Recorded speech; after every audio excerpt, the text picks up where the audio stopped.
भरपूर दिवसापासून तुम्हाला या मंचावरती बोलवण्यासाठी मी ट्राय करतोय. आपलं मेसेजचं थेट आता रूपांतर समोर आलंय. हा. नमस्कार, मी विराज औचिते. मी प्रॉपर नगरचा आहे. माझे इंस्टाग्रामवर 5 लाखापेक्षा जास्त फॉलोअर्स आहेत. पहिलेच 1 मिलियनची अपेक्षा केली, ते लवकरच पूर्ण होणार आहे याची मी गॅरंटी देतो तुम्हाला. तर तुमच्या बालपणाबद्दल ऐकून घ्यायला आवडेल, किंवा बालपण कसं होतं. मी जरा चतुर होतो, चालाक होतो. पण ही वेळ तुमच्यावरती आली होती, ते हा जो ट्रॅप झालात म्हणजे वडिलांसोबत म्हणा, त्याच्यानंतर ही वाईट वेळ आली. आपलं भविष्य आयुष्य सगळं आईच आहे. कोणाची मिमिक्री केली होती त्याने? हाडकळीच्या मायला. तुम्हाला 10वीला असताना सांबाचा रोल दिला होता त्याने. काय करता आता ते वयच ना. आणि सेटवर काय काम, कलाकारांना चहा देणे, पाणी देणे, फक्त एका रोलची अपेक्षा होती. सेट पाहण्यासाठी कुठल्या थराला जाऊ शकतो माणूस. आज मी जो तुम्हाला ओळखतोय तो फक्त एक रील स्टार म्हणून ओळखतो.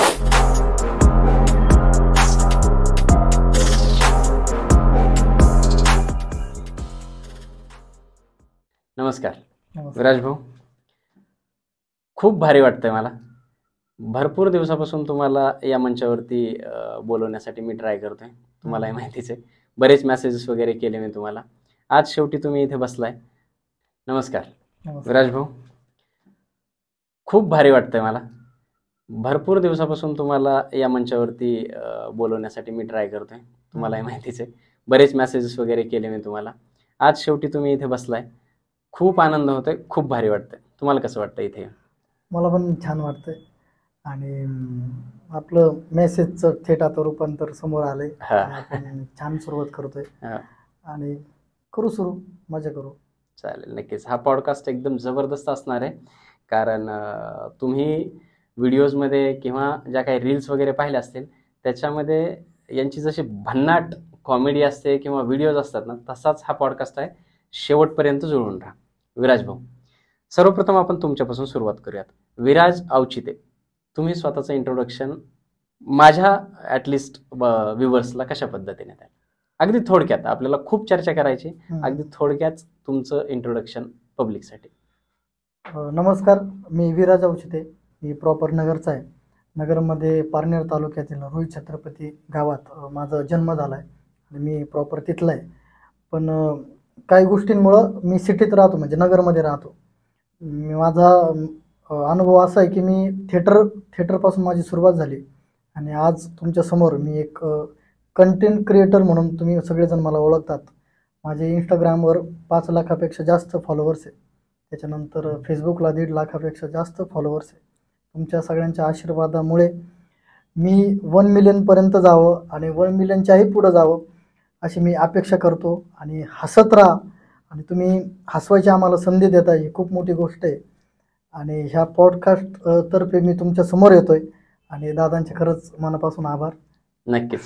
पहिलेच 1 मिलियनची अपेक्षा केली, ते लवकरच पूर्ण होणार आहे याची मी गॅरंटी देतो तुम्हाला.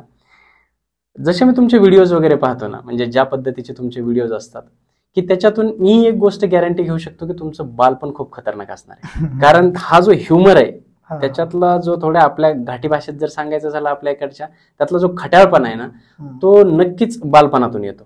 असा काही नवीन जनरेट होत नाही कुठून, तो इनबिल्ड आहे. तर ते तुमच्या बालपणाबद्दल ऐकून घ्यायला आवडेल, किंवा बालपण कसं होतं आणि त्याच्यामुळे तुम्ही इथवर आला असाल अशी मला गॅरंटी. म्हणून मला तुमचं बालपण जाणून घ्यायचं. मी जरा चतुर होतो, चालाक होतो. म्हणजे 3री 4थीत मी जरा असं होतो की मी कराटेचे क्लास वगैरे जायचो मी लहानपणी. आणि मी तिथून शिकायचो. आणि मामाच्या गावाला सुट्टीला गेलो ना, तर तिथले जेवढे माझे मामाचे पोरं किंवा चुलत मामाचे पोरं, हे सगळ्यांना आहे ना यांचे क्लास घ्यायचो मी. म्हणजे एवढं तिथून हे असायचं, म्हणजे थोडंसं अल्लडपणा असायचा. आणि याच्या खोड्या कर, त्याच्या खोड्या कर, सगळ्या खेळांमध्ये मी 1 नंबर असायचो. मी हारलो तरी मला सगळे माफ करायचे, कारण माझा दबदबा तेवढा होता. म्हणजे ते किडे असतील ना वळवळणारे, तसे. आणि कराटे पण येते त्यावेळेस, आणि घाबरायचे पण. म्हणजे मी जे काय करायचो ना ते ह्या गोष्टींमध्ये, म्हणजे त्या पोरांना, माझ्या भावांना, त्यांना सगळ्यांना ट्रेन करायचो. त्यांच्यातला मोरख्या मी असायचो. त्याच्यानंतर मी डान्स क्लास पण केले, ते पण शिकायचो आणि ते सगळे इकडं त्यांना शिकवायचो. म्हणजे असेच मजा मजा मजा मजा मजा. आणि आता खरं पाहायला गेलं तर हे सगळं जे करतोय मी, हे सगळं हे पिढ्यानपिढ्या आलेलं असं म्हणू मी. कारण माझ्या आजोबांचा स्वतःचा तमाशाचा फड होता. अच्छा. हा. सखाराम जनाजी अवचिते हे त्यांचं नाव. हम्म. सखाराम अवचिते यांचा जर तमाशा आला हम्म. तर अख्खं गाव गोळा व्हायचं. म्हणजे त्यांचं ते दबदबाच होता हम्म. त्यांच्या काळात. हम्म. आणि त्यांचे सगळ्या गोष्टी आमच्या घरी, जुन्या घरी. हम्म. म्हणजे तुम्ही पाहिली पण नसेल, पायाने वाजवणार एक पेटी बा, म्हणजे पायाचा तो भाता असतो, हा. पायाने त्याला प्रेस करतात आणि वरती हो ते हो बटणं हो असतात. पाहिलेले हा, गावात. जुन्या काळातले हो. ते पेटी झाले. त्याच्यानंतर वाद्य प्रकार झाले. हम्म. हे सगळ्या गोष्टी जुन्या घरी. त्याच्यानंतर वग, हम्म. कवळणी, हे सगळ्या गोष्टी आहेत बर. आमच्या घरात. त्यांच्या नंतर कुणी नाही. हम्म. वडील असायचे. वडील म्हणजे त्यांच्या कॉलेजच्या काळात गॅदरिंगमध्ये किंवा याच्यात त्याच्यात काम करायचे नाटकात. हम्म. त्याच्यानंतर म्हणजे मीच आहे. हम्म. शाळेत असताना मी गॅदरिंगमध्ये भाग घ्यायचो, नाटकात काम करायचो, डान्समध्ये पण एक नंबरच असायचो, सगळीकडे मीच असायचो, खोड्या करण्यात मीच असायचो. हम्म. शाळेत असताना मला मिमिक्री यायची. बर. मिमिक्री ही मिमिक्री कशी यायची की टीव्हीला काही शो पाहायचो मी, हम्म. ते कळत नसायचं काय, पण त्यातला माणूस कलाकारांचे आवाज काढतो हे मला भारी वाटायचं. अच्छा. मला आठवते 7वी 8वीच्या दरम्यान, 6वी 7वीच्या दरम्यानच मी ते ट्राय केलं आणि ते मला जमलं. मला निळू फुले, दादा कोंडके, म्हणजे त्यावेळेचं सांगतोय. निळू फुले, दादा कोंडके. हो. हा, ते बेसिक ते प्रत्येक मिमिक्री हा, हा, करणारा हा. हे 2 आवाज आणि आलेच पाहिजे. ते करायचो. ते पाहून मला असं वाटायचं की हे माझ्याकडे काहीतरी वेगळी शक्ती आहे. हम्म. देवाने काहीतरी वेगळी शक्ती बर. दिली, मला हे येत आहे. हम्म. मी शाळेत जरा म्हणजे लेक्चर जर बंद असेल कुणाचं तर पोरं मला उठवायचे. हम्म.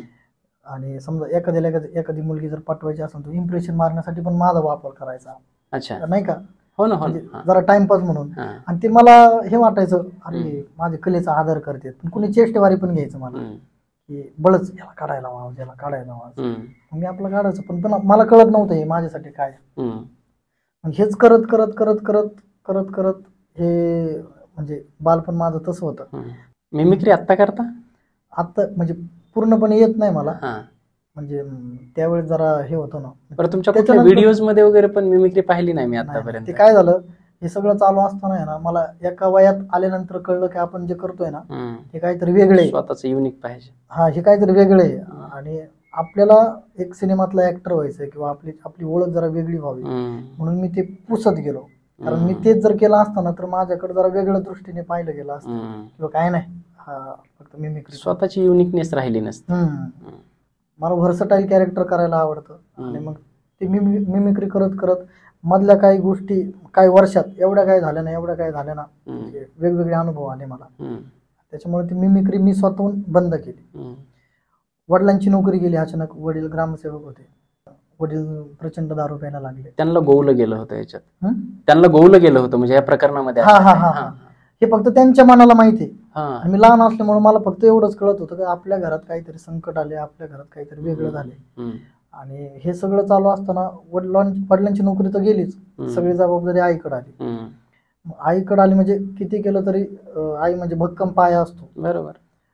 आईकडे जबाबदारी अशी आली की आमचे शिक्षण आले, तिला नवऱ्याला पण सांभाळायचंय, तिला पुरीला पण सांभाळायचं, तिला पुरीचं लग्न पण लावायचं. सगळ्या गोष्टी आल्या. आम्ही श्रीगोंद्या गावात होतो. किती बहिणी तुम्हाला? मला एक बहीण आहे. बर. हा, आम्ही दोघंच आहे. आणि मग श्रीगोंद्यात असताना तिथून आम्ही आलो नगरमध्ये. म्हणजे वडिलांची बदली श्रीगोंद्यात होती. नगरमध्ये का आलो, कारण आईचं माहेर जवळ आहे नगरपासून. कुठं काय लागलं तर आपलं भाऊ आहे, आपला आई. कारण हे संकट म्हणजे सोपं नाही. इथून माग 25 वर्ष 30 वर्ष एखादा माणूस नोकरी करतोय, सगळ्या गोष्टी व्यवस्थित आहे, सगळं जागच्या जागी मिळतंय, पैसा संपत्ती सगळे. अचानक हिसकून घेतल्यानंतर जे काय होतं ना, ते मी पाहिलेलं आहे. लहानपण माझं बालपण ते वाईट गेलं.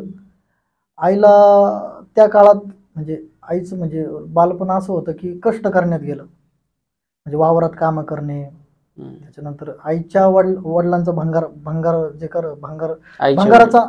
धंदा होता, त्यांना मदत करणे किंवा काय, ह्या सगळ्या गोष्टी तिने लहानपणापासून पाहिलेल्या आहे. त्याच्यानंतर नवऱ्याची नोकरी गेल्यानंतर तिच्यावर जरा वेगळं संकट आलं. तेव्हा पण काम करत होती, लग्न झालं सुद्धा तिला काम करावंच लागलं. मग ते काम करत करत मग ते धुण्या भांड्याचे काम कर किंवा काय कर. पण मी माझं जरा कलेकडं वाव होता जरा. आणि तिला कळलं किती केलं तरी आहे, तिला माझं म्हणजे तिचा माझ्याकडं म्हणजे काय म्हणू एक सपोर्ट किंवा तू कर, तुझ्यासाठी मी आहेच, उभी आहे. जबाबदारी काही जरी असलं नसलं ना तर मी दोन्ही तुझ्यासाठी. काय करायचं तुला कर, फक्त ते काय चाललंय ना ते कळू दे आम्हाला. बर. मग आई धुणं भांड्याचे काम करायची. त्याच्यानंतर 8वी 9वी म्हणजे वडील ग्रामसेवक असताना पण ही वेळ तुमच्यावरती आली होती. हा जो ट्रॅप झाला म्हणजे वडिलांसोबत म्हणा, त्याच्यानंतर ही वाईट वेळ आली. बरोबर. आणि आईला म्हणजे धुणी भांडी करण्याची कामं करावी लागली त्या काळामध्ये. ओके. आणि तुम्ही त्यावेळेस किती वर्षाचे होते? मला काहीतरी 6वी 7वी 8वीचा काळ होता माझा. बरं. तेव्हापासून मला जसं मी 8वी 9वी 10वी पर्यंत गेलो ना, तेव्हा मला क्लिअर समजायला लागलं होतं की आता ही आई म्हणजे आपलं सगळं पाहणारी फक्त आईची, म्हणजे आपलं भविष्य आयुष्य सगळं आईचे. आतापर्यंत माझं जे काही चाललंय ना, मी जे काही करतोय किंवा जे काही करणार आहे हे सगळं मी आईसाठीच करतोय आणि करणार आहे. कारण मधल्या काही वर्षात इतकं काही पाहिलं नाही मी आईचं. त्याच्यामुळे ते मला म्हणजे हे नाही, म्हणजे माझं मलाच माहिती. म्हणजे आता जे काही आहे ते आईसाठी करायचं. ओके. हा मोठं आहे तुमचं. आणि इकडं नगरला आलो. त्याच्यानंतर आता तिला पण माहिती आहे याला ते याचं नाद लागलेलं हे, कारण ती पण म्हणायची आज्यावरच गेलाय. पाहुणे रावळ्यात पण चर्चा असायची. एका पेपरला न्यूज आली होती, एका चित्रपटात काम करण्यासाठी कलाकार पाहिजे. आणि मी आईला सांगितलं की, दोघांना पण वडिलांना आईला सांगितलं की इथं असं आहे, जायला पाहिजे आपण. मग गेलो आम्ही, त्या ठिकाणी गेलो. तर एक छोटंसं ऑफिस होतं. सगळ्या कलाकारांचे असे फोटो वगैरे लावले होते, फ्रेम वगैरे लावले होते. नगरमध्येच? नगरचा किस्सा आहे. आणि तिथं गेल्यानंतर जरा माहोल जरा भारी वाटला. विवे फुले लावलेले, मकरंद अनासपुरे, त्याच्यानंतर अशोक सराफ, म्हणजे ह्या लोकांना पाहून आपण मोठं होतोय. बरोबर. अरे, आणि इंडस्ट्रीत आल्यासारखं वाटलं. मग तिथं गेल्यानंतर ते म्हणले की ऑडिशन द्यावं लागेल, तुम्हाला जे येते ना ते करून दाखवा. मला एकच येत होतं, मिमिक्री. आणि मला वाटायचं ती मलाच येते आणि हे भारी. ते मी केलं, त्यांच्यासमोर सादर केलं. तर त्या माणसाने एवढं कौतुक केलं माझं की मला वाटलं की आता फिल्म इंडस्ट्रीत फक्त विराज अवचितेचे. कोणाची मिमिक्री केली होती? सगळे मेले. हेच निळू फुले, दादा कोंडके. काय येते का आता करता? प्रयत्न करू शकतो मी. एक दोन करूयात आपण फक्त. कारण काय मी हे का विनंती करतो तुम्हाला, कारण तुमच्या कुठल्याच व्हिडिओ मध्ये मी मिमिक्री नाही पाहिली तुमची. तर त्या निमित्ताने बघता येईल आपल्याला. एक दोन चालतील कुठल्याही. मायला हिच्या भाडकळीच्या मायला, अरे तुला अक्कल आहे का, तुला कळायला पाहिजे काय चाललंय. आता त्यावेळेस जरा परफेक्ट यायचं. नाही प्रॅक्टिस लागते. बरेच वर्ष झाले ना. नक्कीच. आणि त्यांच्यासमोर असं त्यावेळेस जरा भारी आलं. आणि त्या माणसांनी कौतुक केलं, तुम्ही ग्रेट आहे, तुम्हाला खरंच इंडस्ट्रीत तुमची गरज आहे आणि तुम्ही स्टार आहे. तुम्हाला काही नाही, फक्त 25,000 रुपये तुम्हाला भरावं लागेल. 25,000 रुपये भरा, तुम्हाला आमच्या सिनेमात घेतो, तुम्हाला चांगलं कॅरेक्टर देतो, बस. नंतर काय तुम्ही गेले, तुम्ही म्हणजे स्टारच आहे, तुम्ही स्टार झाले. आता घरची अडाणी, बरोबर, त्यांना माहित नाही. आईचं काय, आईला बरं वाटलं, म्हणजे आपलं 25,000 हिरो होतोय मुलगा.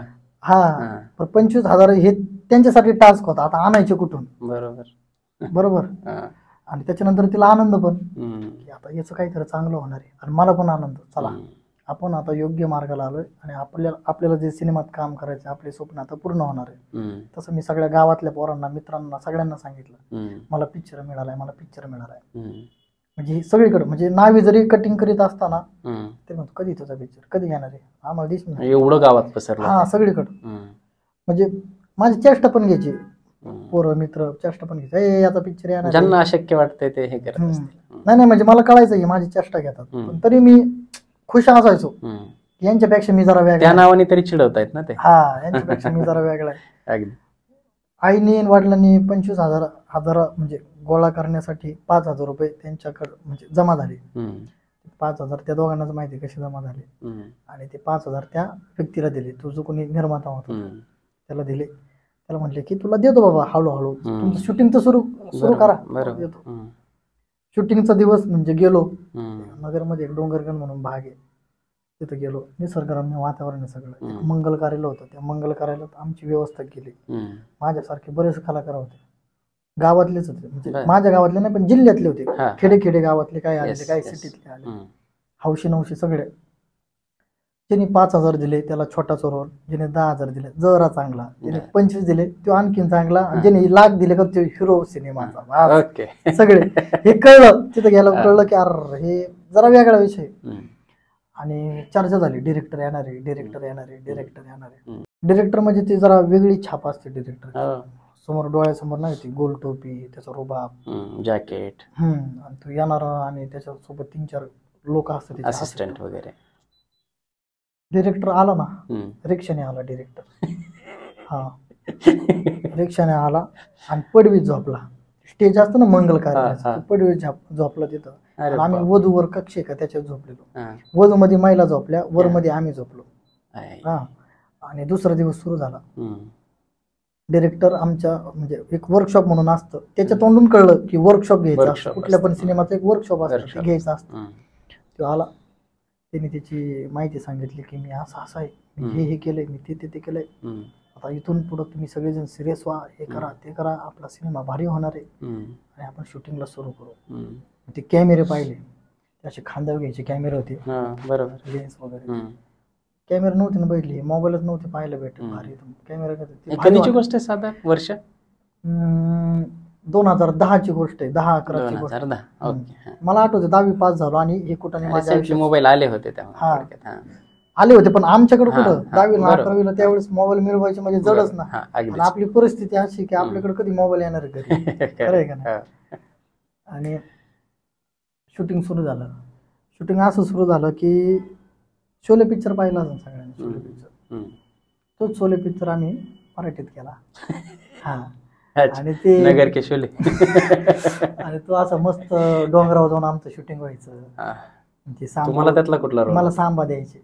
माझी अंगकाठी अशी होती जरा. किती दिले होते तुम्ही काय पैसे? 5,000 ना. 5,000 सांबा मिळाला. काय मिळणार त्यांना. अच्छा. आणि हे रोज व्हायचं, रोज शूटिंग चालायची, तिथल्या लोकेशनला फिरायचो आम्ही आणि मन लावून काम करायचो. सगळे कलाकार मन लावून जीव ओतून काम करायचो, कारण तुमचं स्वप्न वेगळं होतं. हा आणि आम्हाला सांगितलं तर असं होतं की तुम्ही उद्याचे स्टार आहे. सगळं चाललं 7 ते 8 दिवस शूटिंग चाललं. तो निर्माता होता ना आम्हाला हे देणारा, की आम्हाला सिलेक्ट करणारा, त्यांनी सांगितलं की आता आपलं शूटिंग 70-80% पूर्ण झालंय. आपण 6-7 दिवसांचा 5-6 दिवसांचा ब्रेक घेऊ.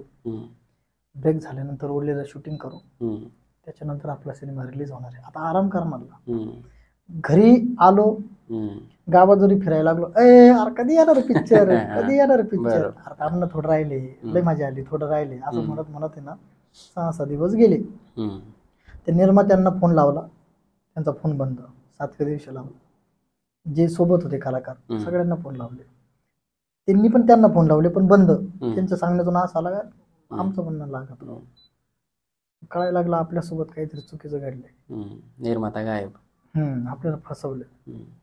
काही कलाकार असे होते सर, म्हणजे काय म्हणू, कर्ज घेऊन नाही का, कर्ज घेऊन पैसे दिलेले त्यांचे स्वप्न पूर्ण करण्यासाठी. का तर एका सिनेमात त्याला कुठलं तरी काहीतरी छोटं का होईना पात्र भेटतंय. आणि यांनी तर फार मोठे स्वप्न विकलेले तुम्हाला. 5-5 हजारात, 10-10 काय 80-80 हजारवाले पण कसले, म्हणजे जमीन गहाण ठेवून कुणाचं काय नाही का. आणि ते चुकीचं होतं. जमीन गहाण ठेवून म्हणजे एक जण जमिनीच्या अगेन्स्ट कर्ज वगैरे. हा तेच कर्ज म्हणायचं मला. कर्ज घेऊन त्यांनी पैसे भरले आणि त्यांचा फोन नाही लागला. बरं आम्ही केस पण नाही करू शकत. का नाही करू शकत? कारण डॉक्युमेंट्स नाही ना तुमच्याकडे. नाही ऐका ना, सगळ्यांना त्यांनी असं सांगितलं होतं की अखिल भारतीय मराठी चित्रपट महामंडळाचं एक कार्ड असतं ज्याच्यावर A grade, B grade, C grade असे ग्रेड असतात. ते कार्ड काढायचं असेल तर आपल्याकडं 40,000 रुपयात भेटतं, बाहेर महाग भेटतं. आता 5,000 द्यायला माझेच नाकी नऊ आले, बरोबर. 40,000 कुठून द्यायचे? पण हे कार्ड का घ्यायचं? उद्या तुम्हाला सिनेमाच्या निर्मात्यांनी पैसे नाही दिले, कुठल्या तरी गोष्टीत फसवलं, डिरेक्टरने काहीतरी केलं, तुम्ही तिथं रितसर केस करू शकता. कारण तुमच्याकडे पुरावा आहे, तुमच्याकडे तुमचं ते कार्ड आहे, त्याच्या जोरावर तुम्ही ह्या गोष्टी करू शकता. आणि युनियन तुम्हाला मदत करते सगळ्या गोष्टी. कुणीच नाही ना कार्ड घेतलं, कारण यांनी 40,000 80,000 त्यांनाच माहिती कसे आणले, परत कार्ड घ्यायचं. त्याच्यामुळे सगळे शांत झालो की आपल्याला ते कार्ड करता येणार, कार्ड घ्यायचं म्हणजे त्याच्याकडेच भेटते, कारण त्यांनी सांगितलंय ना माझ्याकडेच भेटते. मग ते काहीच नाही, ते सगळं थांबलं. त्याच्यानंतर घरचे पण जरा हे झालं की डामाडोल झाले. हे जरा अवघडच राहावे हम्म. नाही का, पैसे पण गेले आणि काय होणार नाही याचं, त्याच्यापेक्षा तू कामधंद्याचं बघ. मी गेलो 11वीला, मग 11वीत पण माझी तीच गोष्ट झाली. मी मग तुम्हाला 10वीला असताना सांबाचा रोल दिला होता त्याने. हा बर. तिथेच तुम्ही समजून नाही गेले. काय करता आता, ते वयच ना, काय कळत नाही त्यांना, म्हणजे ते वय सगळं स्वप्नांच्या आड लपलं गेलं तुमचं. हा 11वीला गेलो. 11वीत असताना मग न्यूयॉर्क कॉलेजमध्ये मास-कॉम डिपार्टमेंट होतं. त्या डिपार्टमेंटमध्ये जे शॉर्ट फिल्म असायच्या तिथं जाऊन त्यांच्यासोबत काम करायला संधी मिळायची, छोटे छोटे रोल भेटायचे, त्याच्यातून आनंद व्हायचा की ह्या शॉर्ट फिल्ममध्ये आहे. पासिंगचे पण रोल करायचो, पण ते कळत नव्हते पासिंग आहे का, पण हे असं वाटायचं ना आपल्याला ह्या कॅमेऱ्याच्या समोरून जायला भेटलंय, आपल्याला आपण पास इथून जातोय म्हणजे आपण दिसतोय, हे ते आनंदच वेगळा असायचा. आता जर जुन्या गोष्टी जर आठवल्या का असं वाटतं काय काय केलंय मी, कसला होतो, काय अडा होतो, तर ते चांगलं आहे माझ्यासाठी. ते पासिंगचं पाहिलं म्हणून आता कुठंतरी मला एका सिनेमात चांगला मोठा रोल भेटतो, आहे का नाही. आणि माझं मला कौतुक वाटायचं आपल्याला छोटे छोटे रोल भेटते. कॉलेजमध्ये मग स्पर्धा असायच्या, एकांकिका, हे सगळ्या. मग तिथं जायच्या अगोदर असा किस्सा झाला. पेपर परत एक न्यूज आली होती की एका महानाट्यासाठी कलाकार पाहिजेत, महानाट्यासाठी. मग तिथं ट्राय केला तर जानता राजा नावाचं एक महानाट्य, बरोबर, ते आत्ता पण कधीतरी असतात. मग त्या नाटकाच्या त्या ग्रुपला जॉईन झालो आणि ते महानाट्य नगरमध्ये येत होतं. कमीत कमी 10 ते 12 दिवसांचं काम होतं ते. तिथं पण मावळे म्हणा किंवा काय म्हणा, छोटे छोटे रोल, पण ते त्यावेळेस खूप मोठे वाटायचे की आपल्याला ह्या महानाट्यात आपल्याला एवढं मोठं कॅरेक्टर भेटतंय. बरोबर. आणि मग ते करत करत करत करत तिथं नाटकाची पोरं मिळाली. ते जे आयोजक होते ना, त्यातले 2-3 जण त्यांचे स्वतःचे नाटकाचे ग्रुप होते.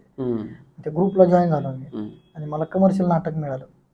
त्यांना कलाकारांची गरज होती आणि त्यात मी जरा वेगळा, म्हणजे मी चालू मध्ये समजा आपण गप्पा जरी मारत असलो ना तरी मला काहीतरी पंच सुचतो किंवा काय असं छोट्या छोट्या गोष्टी त्यांना काहीतरी. हा, मग ते मला नाटक मिळालं, त्यांचं मला नाटक मिळालं आणि म्हणजे पटकन मिळायचं सगळ्या गोष्टी मला. मला कमर्शियल नाटक मिळालं. हे कमर्शियल नाटक किंवा व्यावसायिक नाटक हे कळत नसायचं. नाटक एवढंच कळत होतं. ज्या नाटकाचे पैसे मिळतात ते कमर्शियल नाटक. हा, मग त्यावेळेस नाही ना, ते नवीनच ना, आपण फसलो 10वीत, 11वीत आलो ना आपल्याला परत हे नाटक वगैरे करायला भेटतं. बरोबर. मग ती नाटकाची प्रोसेस, त्याचा तो कॅरेक्टरचा अभ्यास, सगळे याला 1-2 महिने लागले प्रॅक्टिस, किंवा हे सगळे लोक कसे काम करतात, ते लोकांचा जुना अनुभव, त्यांचे किस्से.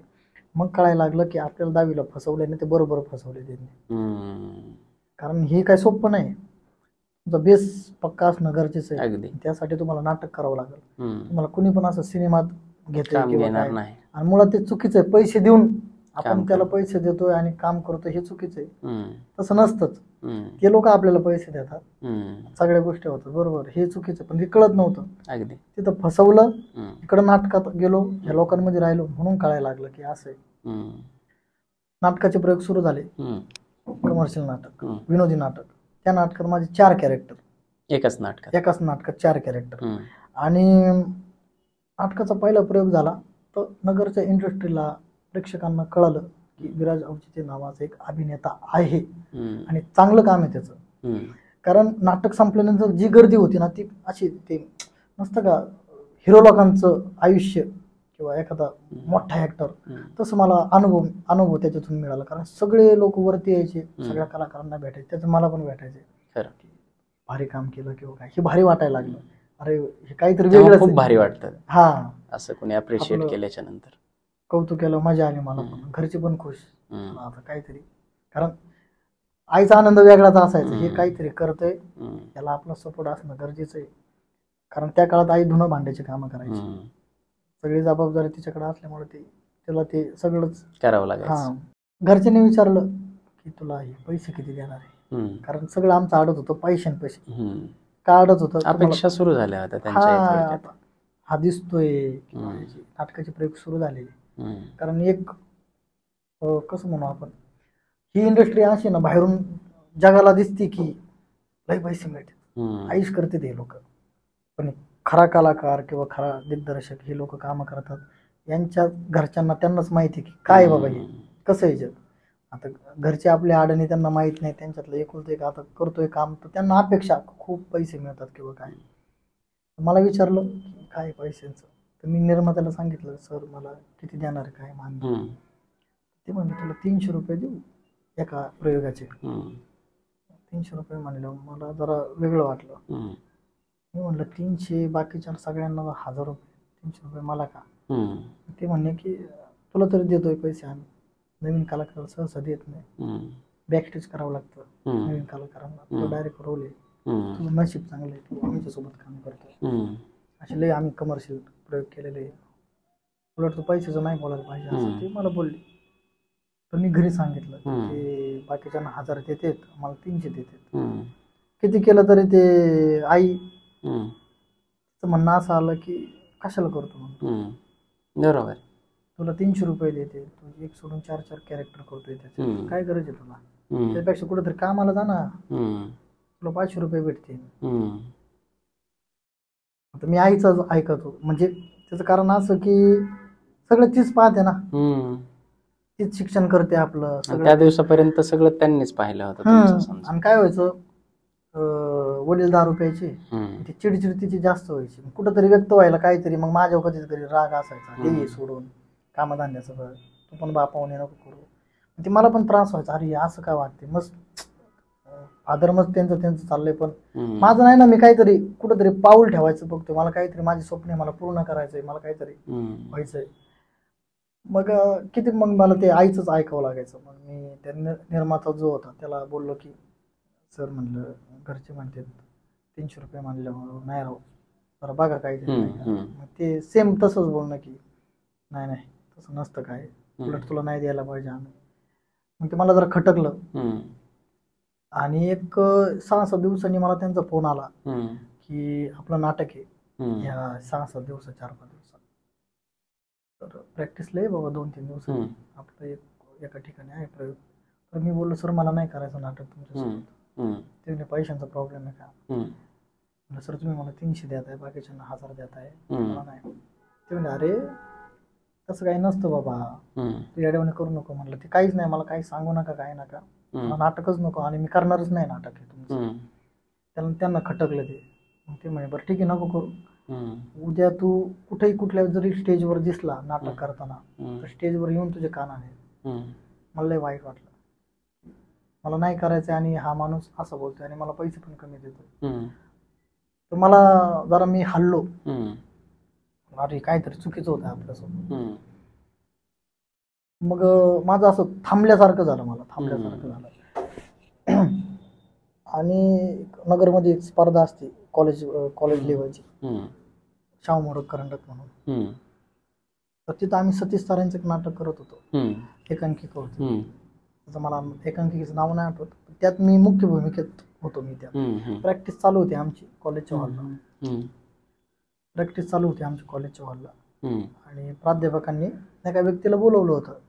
जे सिनियर लोक असतात नाटकातले त्यांना बोलवतात, आमचं पोरांचं नाटक बसवा, पोरं काही जुने काही नवीन आहे तर यांचं नाटक बसवा. ते स्पर्धेसाठी पण आम्हाला जरा 4 गोष्टी त्यांच्याकडून नवीन मिळतात म्हणून ते बोलवतात. बरोबर. नेमकं ज्याच्याशी माझा फोन होता किंवा जो निर्माता होता त्यांनी त्याला बोलवलं होतं. माझी इकडं प्रॅक्टिस चालू, आमच्यातला एक ईश्वर म्हणून होता, त्याला केबिन मध्ये बोलवलं गेलं. मला काय वाटलं काहीतरी यांचं पर्सनल काम असं, त्याला बोलवलं, लय वेळ थांबले केबिन मध्ये. त्याच्यानंतर मला बोलवलं गेलं, तोपर्यंत तो निर्माता गेला होता. तर मला बोलले की प्राध्यापक बोलले आमचे की का पंगा घेतला यांच्याशी, तुला कळतंय का हे कोण आहे, हे आपण जी स्पर्धा करतो त्याचे आयोजक आहे. त्यांना नडलाय. आपल्याला जर इंडस्ट्रीत काम करायचं असेल तर ह्या सगळ्या लोकांशी जरा व्यवस्थित राहावं लागतं.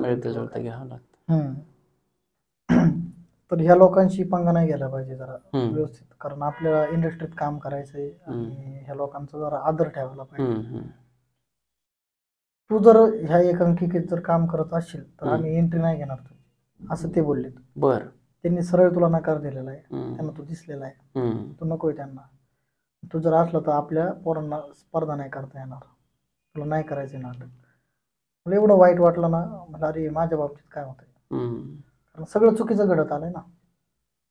वडिलांची नोकरी गेली, आईवर जबाबदारी आली. हम्म. लहानपण तसं आता कुठेतरी हळूहळू चाललो हम्म. ते असं मध्ये त्या सिनेमावाल्यांनी फसवलं, नाटकात आलो.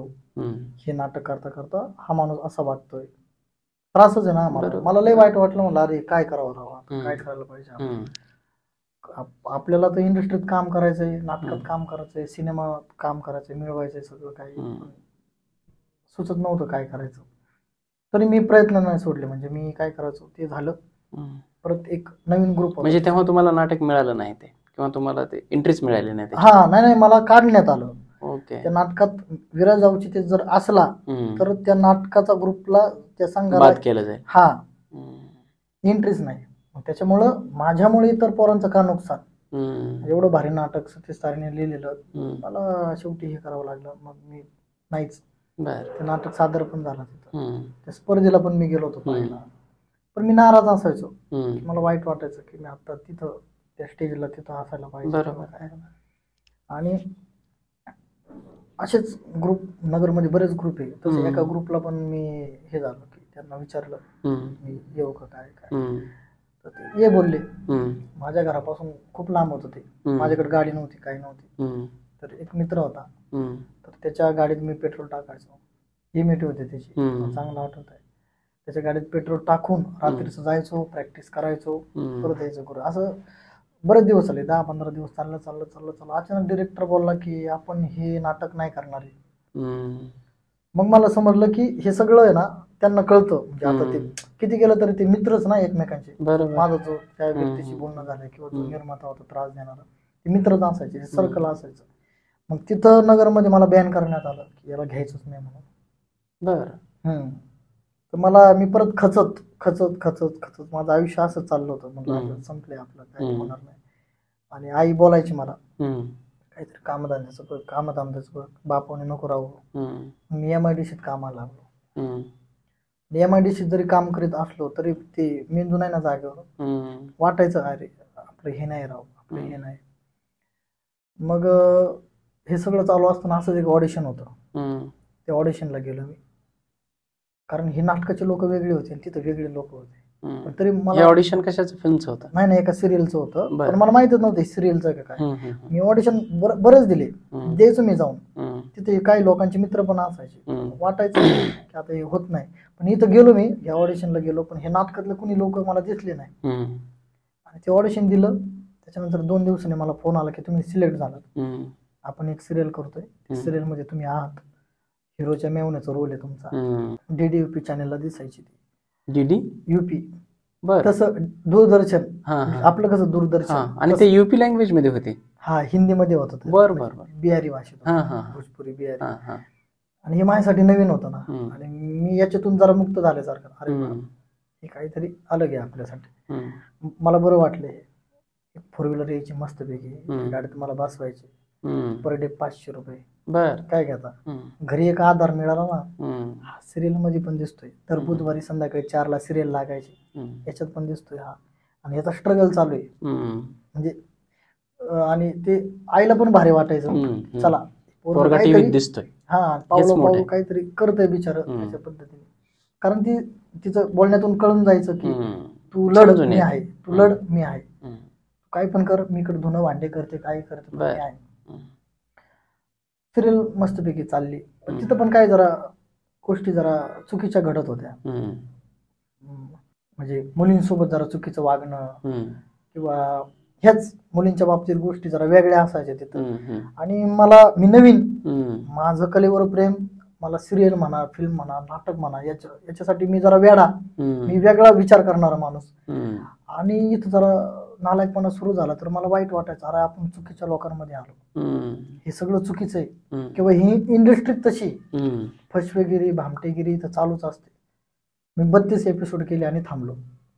मी पुढचं काय केलं नाही, पूर्ण केलं नाही ते, अशी त्यांना कारण. म्हणजे हे तुम्हाला निदर्शनास आल्याच्या नंतर तुम्ही बंद केलं? हा, मी बंद केलं. मला स्वतःलाच वाटलं की आपण वाईट माणसात चाललोय, म्हणून मी बंद केलं. कारण पुढे भविष्य मी विचार करायचो की पुढे याचं जर काही कुणाला काही दिसलं किंवा कुणाचं काही झालं इथं चुकीचं, काही वाईट घडलं कुणासोबत, तर सगळ्यांनाच काहीतरी वेगळी शिक्षा भेटू शकते. त्याच्यात माझं काही नसतं, मला पण नेतील. जरा विचार वेगळे असायचे. कारण ते वय कसं, 11वी 12वी फर्स्ट इयरचं वय म्हणजे काय आहे सर? हम्म. ते उफळतं रक्त, हम्म. त्या रक्ताला काय अक्कल आहे का? तू काही म्हणजे मी काही विचार करायचो बिलकुल बिलकुल. आणि मी सोडून दिलं ते काम. म्हणजे माझं असं असायचं, मला पटकन मिळायचं आणि पटकन जायचं. हम्म. मला सुरुवातीला फिल्म भेटली हम्म. पैसे देऊन, कळलं फ्रॉड आहे. हम्म. त्याच्यानंतर कमर्शियल नाटक होतं, केलं ते पण केलं. हम्म. एक वेळ असं वाटायची की मी घरी का विचारतोय हम्म. की या नाटकाला एवढे पैसे देतात किंवा काय. हे सगळं घडताना आहे ना, ही जी सिरियल चालू असताना ही का सोडली हे घरी नाही सांगितलं मी. हम्म. कारण मी ठरवलं, घरी विचारलं, हम्म. घरचे म्हणलेत की ठीक आहे नको करू मग. हम्म. तर मी नाही बोललो म्हणून मला हा सगळा त्रास झाला. हम्म. नाही तर आज मी सतीश तारेंच्या एकांकिकेत पण असतो, हम्म. मी त्या नाही का मी पेट्रोल टाकून जायचो त्या हम्म. नाटकात सुद्धा असतो, मी हम्म. प्रत्येक ठिकाणी दिसलो असतो, व्यवस्थित चाललं बरोबर असतं माझं. बरोबर. हम्म. पण मी घरच्यांचं ऐकलं, हम्म. कारण घरच्यांना माहीतच नाही हे कसं असतं काय असतं. हम्म. म्हणजे घरच्यांचा असा समज असायचा, समजा एखाद्या कंपनीत पोरगा काम करतोय, एक लढायची जिद्द देतात ना घरचे. हम्म. बॉस जर म्हणतोय नाही रे बघ तुला वाढवून देते पैसे तर ते हम्म. बघ एकदा बोलून, तसं घरचे बोलले. त्यांना काही ज्ञान नाही त्यातलं समजा. आपल्या पोरासाठी ते बोलणारच ना, बघ हम्म. बोलून. तसं मी बोलून गेलो, पण ही इंडस्ट्रीची वेगळी ना, हम्म. माझ्यासाठी सगळं नवीन. त्याच्यामुळे मला तसा त्रास झाला. मग ही सिरियल सोडली, हम्म. घरचे परत वैतागच, हम्म. कर बाबा. पाहुणे रावड्या सुद्धा चर्चा, हम्म. काहीतरी करतो कुठं नाटकाच्या नादी बर, लागतो, बर, काहीतरी कर, हम्म. कुठंतरी कामाला जा. हम्म. आणि ते सगळं चालू असताना आहे ना, जो मी नाही का सांगितलं एक कॉलेजचा ग्रुप, हम्म. ती मला जुना. नाटकातून हे केलं हम्म. होतं. तर त्यातला एक मित्र होता, हम्म. तो एका एकांकिकेत काम करत होता. हम्म. तिथे एका व्यक्तीची म्हणजे कॅरेक्टरची कमी होती, हम्म. आणि ह्या सगळ्यांनी माझं कामं पाहिलेले, हम्म. त्यांना माहिती आहे हा वर्सटाईल, हा काही करू शकतो हा. हम्म. तर त्यांनी त्या डिरेक्टरला माझं नाव सुचवलं की विराज औचिते म्हणून आहे, हम्म. चांगला आहे तो, हम्म. त्याला घेऊन बघा. आणि त्यांनी तो ठीक आहे, ते डिरेक्टर बोलले ठीक आहे घेऊन ये त्याला. बर. तर यांनी मला सांगितलं की असं असं एकांकिका अहमदनगर महाकरंडक म्हणून स्पर्धा आहे, हम्म. नगरची खूप मोठी स्पर्धा आहे, तिथं आपण करतोय सादर, हम्म.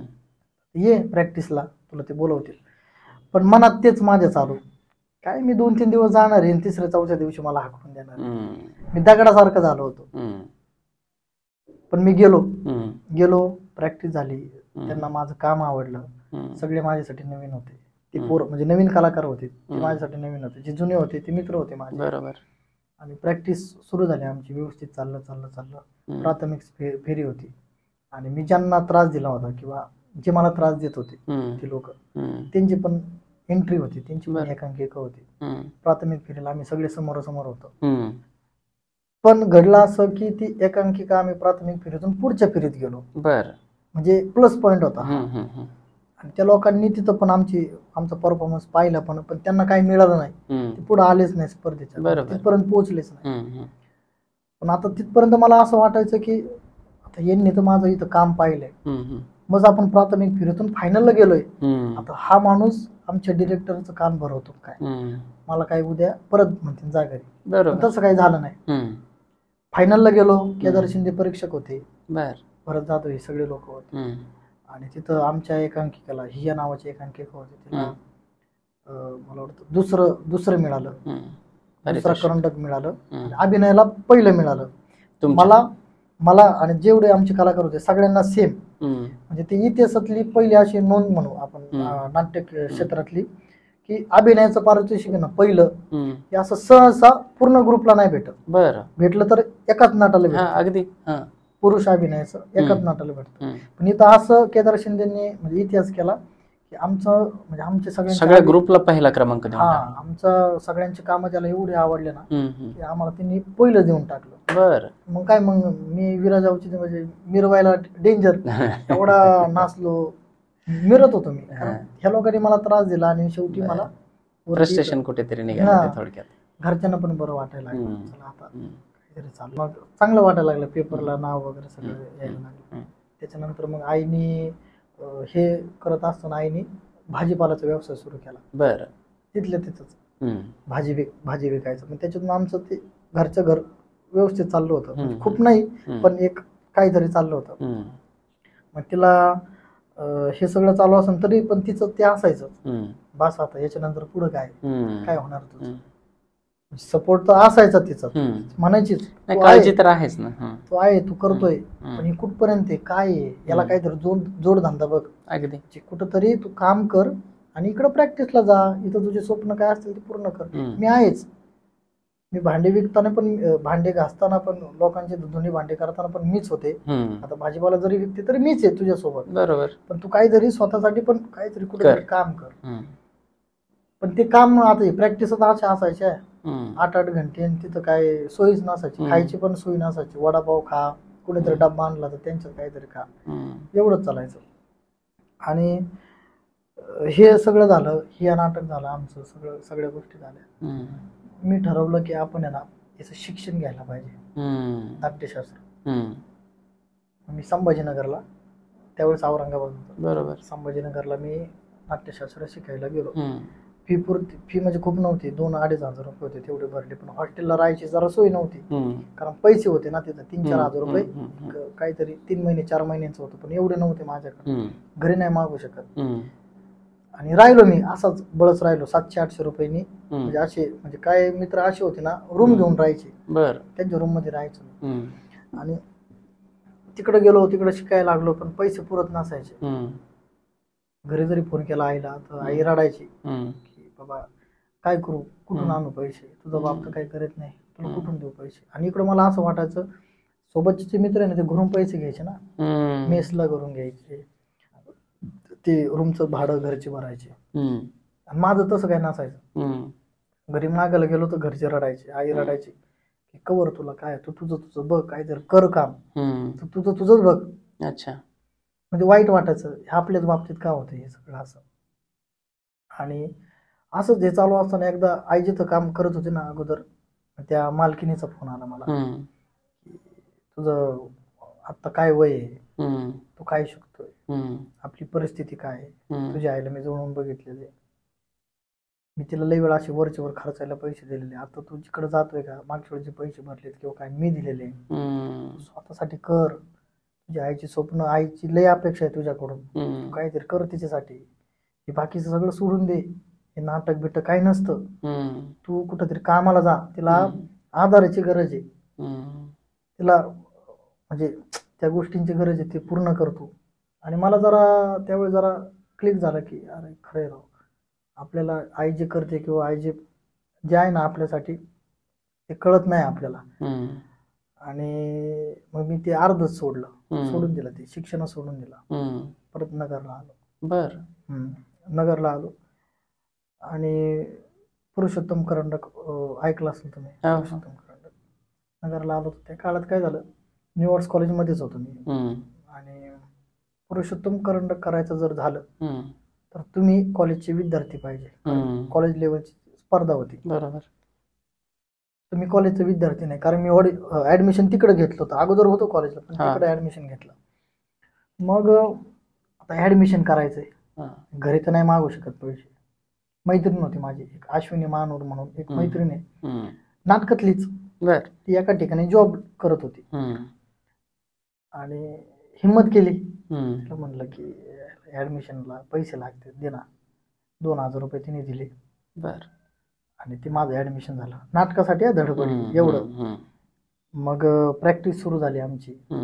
आणि इकडं पुण्यात चिठ्ठ्या पाडतात, तुम्हाला माहित असेल, पुरुषोत्तमसाठी चिठ्ठ्या पाडतात, कुठलं कॉलेज आता, बरोबर. मग त्या कॉलेज, त्या चिठ्ठीत ना आमच्या कॉलेजचं नाव आलं. बरं, ही स्पर्धा फक्त ऐकलेली मी, सुबोध भावेंनी केली किंवा अमेय वाघ यांनी केली, जेवढे मराठीतले टॉपचे ऍक्टर आहेत ते पुण्यातले सर्वांनी केलेली आहे. आणि ती स्पर्धा म्हणजे माझ्यासाठी म्हणजे हे होतं की आता स्वप्न, हे स्वप्न म्हणजे हे सगळ्या लोकांनी केले तर आपल्याला चान्स भेटतोय, आपण पण करायला पाहिजे. तर ते जरा भारी वाटलं की आपली आता चिठ्ठी पण आली आणि आपल्याला एंट्री पण मिळाली, बरोबर. आणि आलो इकडं, प्राथमिक फेरी झाली आमची, प्राथमिक मधून आम्ही फायनलला गेलो, चांगली गोष्ट होती आमच्यासाठी पण कॉलेजसाठी पण. आणि झाली मग फायनलची पण स्पर्धा झाली, फायनल मधून पहिला नंबर आला, बरं. 2017ला पुरुषोत्तम करंडक जिंकलो. 36 वर्षानंतर नगरला पुरुषोत्तम करंडक मिळाला, माझ्या कॉलेजने दिला, माझ्या ग्रुपने दिला आणि मी दिला. मला काकाजी जोगळेकर अभिनयाचं पुरुष अभिनयाचं पारितोषिक पण मिळालं, जे की अमेय वाघ ह्या लोकांना मिळालं होतं. आणि मला भारी वाटलं की आता हे लोक सगळे स्टार झालेत, त्यांना जे काही मिळाले ते मला आत्ता मिळतंय. बर. त्या रात्री आम्ही ढोल पथक तिथं लावलं हम्म. आणि तुफान डान्स झाला आमचा सगळ्यांचा, कारण आनंद व्यक्त व्हायला काहीच नाही ना, सगळे आम्ही खूप जास्त. रडतोय एकमेकाच्या खांद्यावर हे करून डान्स करतोय येण्यासारखा. 36 वर्षांनी करंडक म्हणजे अमरापूरकरच्या काळात त्यांनी मिळवलेला तो. बर. भारी सदाशिव वाटलं. अमरापूरकर. आणि मजा आली. एकांकिकेचं नाव होतं माईक. ह्या माईकनी खूप काही दिलं मला. महाराष्ट्रात खूप दौरे झाले आमचे, जिथं स्पर्धा असेल तिथं माईक पहिली किंवा दुसरी यायची. विराजावची त्याला पुरुष अभिनयाचं पहिलं किंवा दुसरं मिळायचं. बर.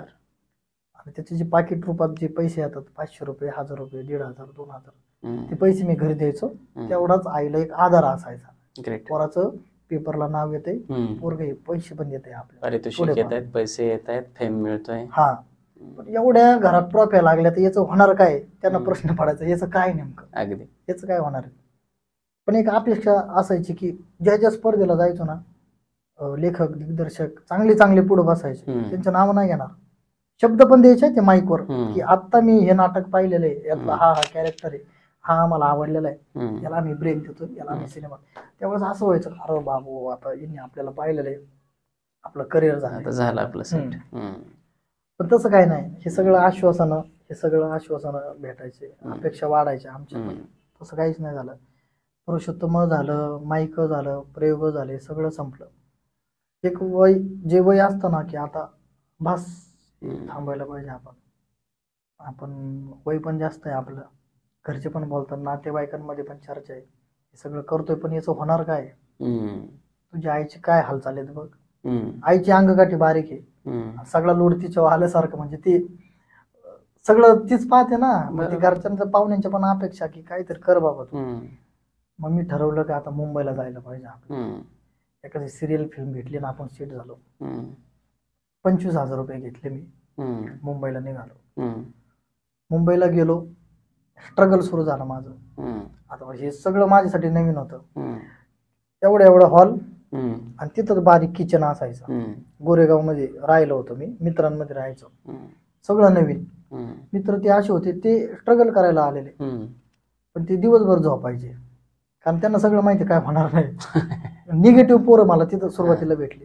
मग म्हणायचे तू मग इकडे जाशील तिकडे जाशील, 6व्या 7व्या दिवशी तू आमच्यासारखाच झोपशील, असे ते बोलायचे. मला वाईट वाटायचं, अरे किती हे, म्हणजे यांची परिस्थिती एवढी चांगली असून ते असं करतात. ते बरं, स्ट्रगलच्या तिथं वेगळ्या गोष्टी मला शिकायला भेटल्या. मी त्या छोट्याशा रूम मध्ये ह्या पोरांमध्ये राहायचो, वडापाव खायचो, इडली वडा खायचो, दिवस घालवायचो. पण मी ज्या ऑडिशनला जायचो का, तिथंच माझ्यासारखा एक कुणीतरी अभिनेता, माझ्यासारखंच काम करणारा तो व्यक्ती 4 व्हीलर मध्ये यायचा. त्याचं त्यांनी रेंटनी म्हणा किंवा त्याचा एक फ्लॅट असायचा, त्या फ्लॅट मध्ये तो एकटा राहायचा. त्याची काय म्हणतात, त्याची जिमचा टाइम ठरलेला, त्याचे डाएट प्लॅन, त्याचं जेवण, हे सगळं ठरलेलं. पण तो काय करतोय, स्ट्रगल करतोय. मी काय करतोय, स्ट्रगल करतोय. बरोबर, दोघं पण स्ट्रगलच करतात, पण ठिकाण एकच होतं, ऑडिशनला सेम यायचं. तिथून शिकायला भेटलं की परिस्थिती म्हणजे एकाच ठिकाणी जायचंय सगळ्यांना, स्वप्न एकच आहे दोघांचं पण, बरोबर, पण लेवल वेगवेगळे आहे. मी इकडे स्ट्रगल करतोय, ते तिकडे स्ट्रगल करतो, पण एकाच ठिकाणी एकाच ऑडिशनला जायचं. मग हे सगळं चालू असताना ना मला काहीच नाही मिळालं. मी प्रत्येक सेटवर जायचो, सिरियलच्या अपमान व्हायचे माझे, काही EP लोक माझे अपमान करायचे. आणि ते का करायचे, कारण ते मला विचारायचे तू काय केले अगोदर. मग मी सांगायचो मी माईक नावाची एकांकिका केली, जी पुरुषोत्तम करंडक जिंकली. मी रंगबावरी केली, रंगबावरीचा लीड आहे मी.